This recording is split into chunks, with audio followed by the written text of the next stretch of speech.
The future of cryptocurrency is getting worse. Everything that's happened with Sam Bankman-Fried, FTX, Binance, the fluctuation with the downturn of the market has significantly affected the outlook on cryptocurrency and crypto, and this like 1 to 5% that most of us have been being told and putting in our investment portfolio for cryptocurrency might just be something that we want to rethink. In today's video, I'm going to discuss why cryptocurrency has a very gray future and why it's going to look like this for a long time.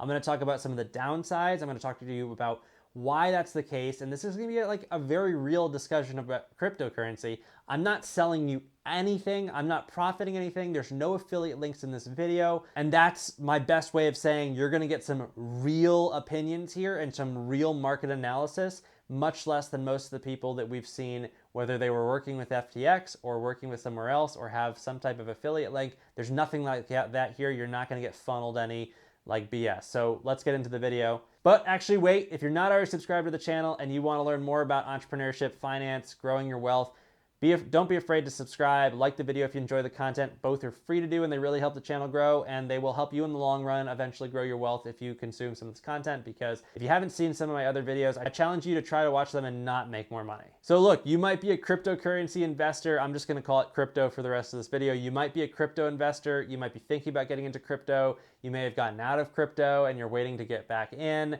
I actually personally, it's funny that I say that, I tax loss harvested on my crypto at the end of 2022, and I'm still waiting to buy back in. So currently I actually only have a little bit of crypto in Coinbase because it just didn't make sense to hold it there. But I've actually been only investing in crypto in Robinhood, partially because I don't want to be responsible for holding a hot or cold wallet. We'll get deeper into that, and that really depends on how much crypto you have and how much trust you have with Robinhood and whether you're under or above the FDIC insurance and all those things. We're going to talk about that a little bit later. But I do want to be fully transparent that I'm going to be buying back in, and I'm going to be riding this like it's going to look like I'm a surfer. You know, I'm not expecting any gains in the next 1 to 2 years.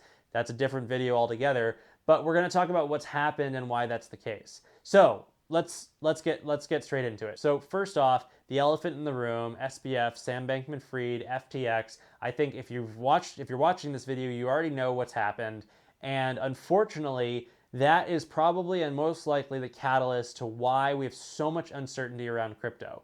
We, for years and years and years, have been talking about the regulatory system between crypto, how unregulated it is, how much the US wants to step in, how much the world economy and world governments and international and foreign governments want to step in and provide some type of regulation so that we stop scamming and doing all these things. Do I believe that's what we should be doing? I don't really know. I think there is a level of regulation that we need to have just to keep people whole and safe, but also we need to maintain a decentralized finance system just so that, like, you know, outside of the US and personal growth, that other countries have access to a more stable currency. Taking the opinion out of it, what we had was years and years and years of, should we do this? Should we not do this? Can the US government do this? Can they not do this? The US government saying, we really want to regulate, we want to put rules, and the rest of the world saying no, the community saying no, everybody pushing back. And finally, the largest player, and not just the largest player by holdings, by market, by dollars, by money invested, but one of the largest players that was influencing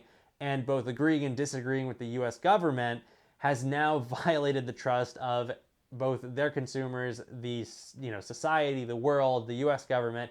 And I guess what I'm here to say is, more likely than not, we're going to see FTX and Sam Bankman-Fried.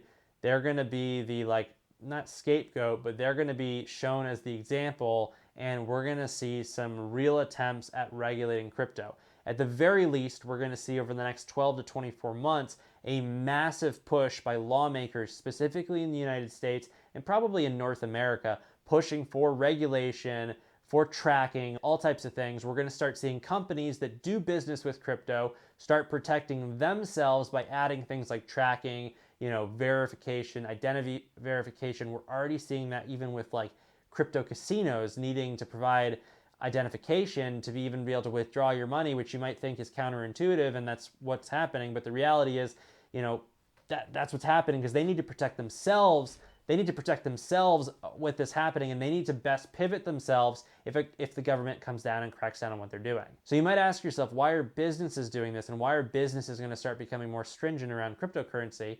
And that is in turn going to affect the price of cryptocurrency. It's going to drop it because there's going to be less usage. Is just like cars and the EPA cracking down on exhausts and stuff like that. The businesses are going to be the ones that are first held liable for all the changes, because that's the easiest for the US government to do, because they can withhold money, they can do all these things. It's an entity. So they're going to crack down on businesses. What businesses are going to do right now is they're going to best position themselves for whenever that's going to happen. Now, they don't know what's happening, but they're going to start with collecting information, regulating purchases, documenting how much money is, documenting wallet pathways, as much as they possibly can do, so they have enough data that whenever this all gets cracked down on, that they can say like, look, this is what we've been doing. Once that happens, we're going to see crypto being used less. People are going to say to themselves, for at least the population that's using it constantly right now, that's actually using it, not just holding it and hodling it, they're going to say, wait a second, all the things that I was doing with cryptocurrency before, I don't want to do anymore because it doesn't make sense for me to do. And then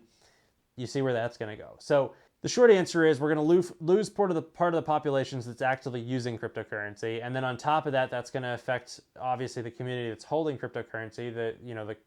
The coins are going to go down in value, and then you're going to lose 20 or 30% of the people that are invested, because we've already seen a downturn. They're going to lose more money. They're going to realize that too much of their portfolio is gone, and whether it's the smart thing to do or not, there's no financial advice here. They're going to then reinvest that money somewhere else, which is going to further drive down the price of crypto.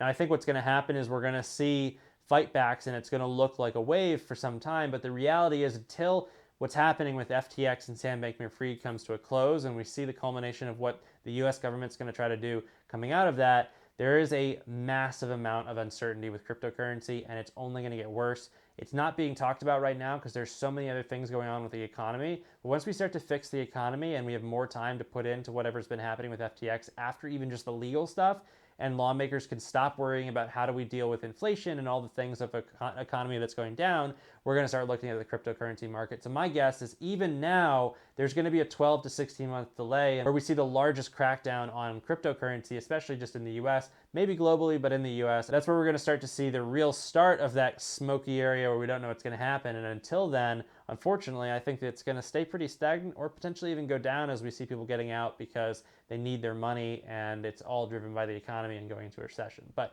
there's some uncertainty. That's what we talked about in this video, and I just wanted to give you guys an update about, my opinion on the market and what's going to happen over the next, honestly, could be up to 2 or 3 years. So something to think about as you are considering what you're doing with your money and how you choose to invest over the coming years.